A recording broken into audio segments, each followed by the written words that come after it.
universitetlarga borganimni ham qizlar bilan spros qilamanda, hazil olamiz. Misol uchun qanaqa yigitga tegasiz deyman. Albatta, telosложенияsi zo'r bo'lish kerak, bo'ylari baland bo'lish kerak, zo'r mashina. Xullas, shikarniy hayotda, to'g'rimi desam? Ha.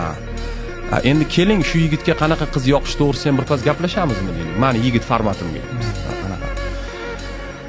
Fransuzskiy ovqatlarni yaxshi ko'raman, italyanskiy ovqatlarni yaxshi ko'raman. Shu ikkita kuxnyadan o'rtacha 8 xil ovqat bo'lishingiz kerak. 3-4 xil tennisni yaxshi ko'raman, arabskiy, vostochniy tennislar, yevropeyskiy.